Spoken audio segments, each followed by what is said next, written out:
This video, we're going to go over just a quick overview of how to render. So in MatrixGold, just some little things to keep in mind. Ideally, you want to have the gem seats cut out for rendering, just because the render engine does use RTX or ray tracing. And since it's using ray tracing, which is, I guess it resembles physical lighting. If there's overlapping surfaces, the surfaces that are overlapping won't reflect light correctly. So that's why it's good, or ideally you want to have the seats cut out.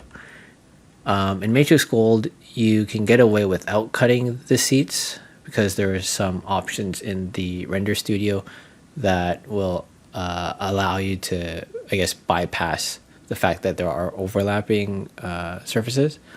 So to do a quick render, you're going to go to the render tab at the top and click on Render Studio.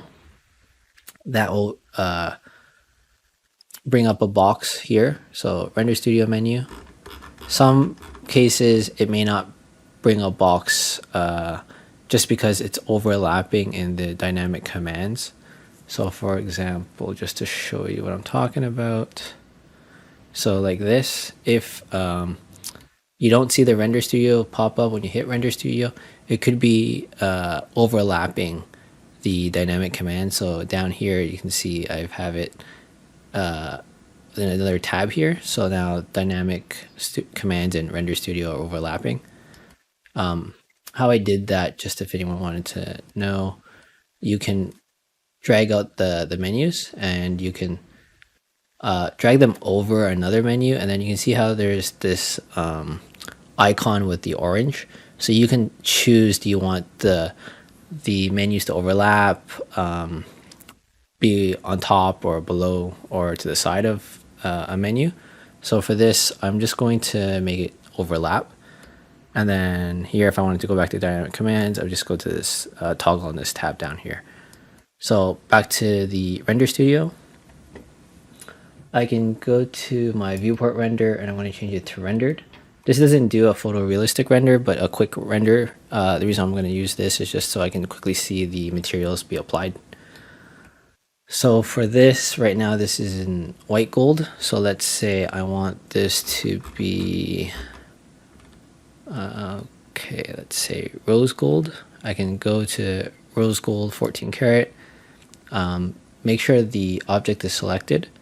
Right click and I can apply material to objects, and you can see it change it to rose gold. I'm going to do the same with the prongs. Right click, apply material to objects. Now next I'm going to do is the gems. I'm going to select the gems. So selection menu. So what this is, if you have overlapping objects, the selection menu will appear. If I can get it to appear now. There we go.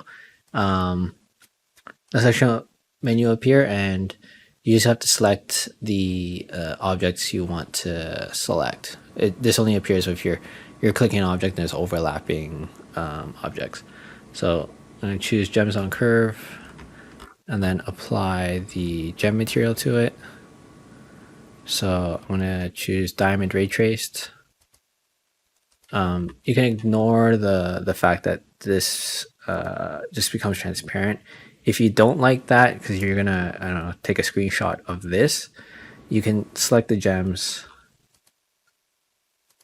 and then right click on diamond and apply material, and it's just a different material, and this material it's visible in the rendered view, while the diamond ray trace is viewable in the actual render itself.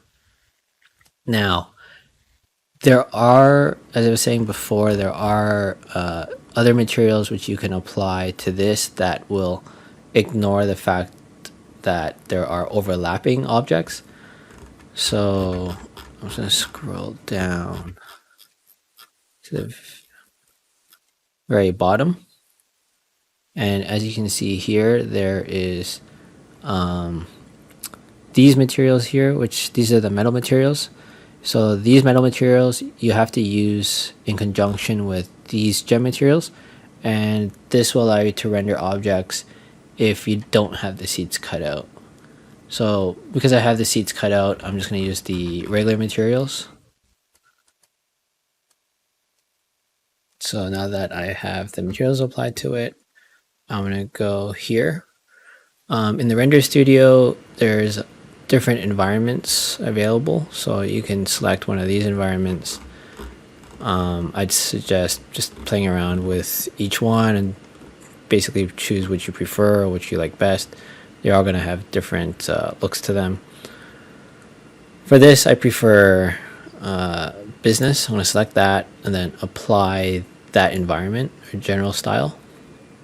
And you can have like a kind of a preview of what it's going to look like. You can also change down here the resolution of the render. So let's go 1920 by 1080. Passes 150. So the higher the number of passes, the better the quality of the render. But it also increases the time it takes to do the render. For this particular one, I'm just going to stick to 150 just for this demo. And if I'm happy with all the settings, so the materials I used, the environment, resolution, and number of passes, I'm going to go down here and hit render. And then it's going to render out the scene for me. So as you can see here, down here at the bottom left, it says path tracing sample. So did I choose 150 or 175? Oh, okay. So it's saying 175, but I should have done 150. So as you can see here, it's doing the passes.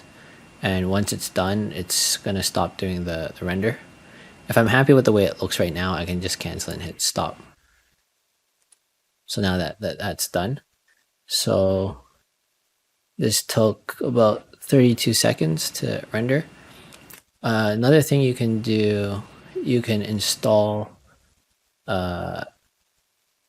these denoisers. So sometimes you can actually speed up the rendering by getting rid of the noise. So usually with the number of passes, you get a better render or less noise in the image. This one's not that bad. So I don't know if you'll see the difference. If I click NVIDIA denoiser, so I don't see much of a difference. But this is also the number of passes, again, determines the amount of noise. And if you have a good graphics card, so it'll be faster with a better graphics card. I'm running a RTX 3070 on this laptop. So there's not much difference with the denoiser on or off. But if you do find that you have a lot of noise in your image, you can turn on the NVIDIA denoiser. So to install the NVIDIA denoiser, so I can close this. So to install the NVIDIA denoiser, you can go to the command line, type package manager, and where it says search, type NVIDIA, and just install this NVIDIA denoiser. If you have a different graphics card that's not NVIDIA, you can type AMD, and there's a AMD denoiser. But the recommended graphics cards for MatrixGold are NVIDIA. So ideally, you probably have an NVIDIA graphics card and you'll probably use the NVIDIA denoiser. So just to show you a different style, I'm going to go to Studio Colorful Diamond, apply that. So now that's applied, I'm going to click render.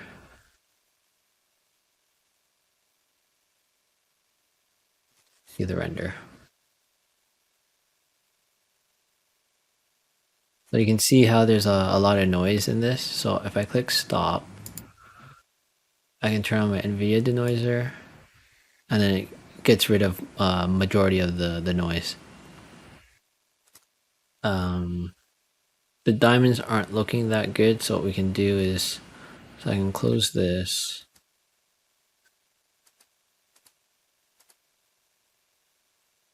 So I think there's maybe some overlap. So what we can do is a good way. It's a good time to show the other materials. So I'm going to go down to the bottom here. Select these objects. Apply material.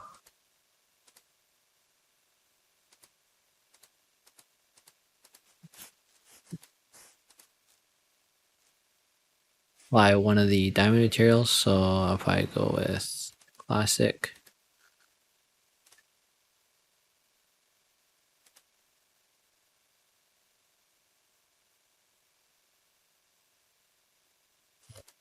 Oh, so I don't see it, but if I hit render,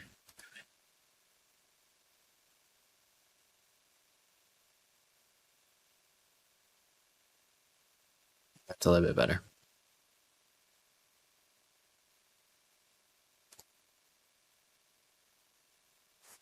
Stop this.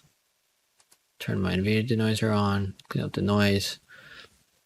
And then if I'm happy with this, I can go here, top, save image as, and then save it to wherever you want it to be saved to.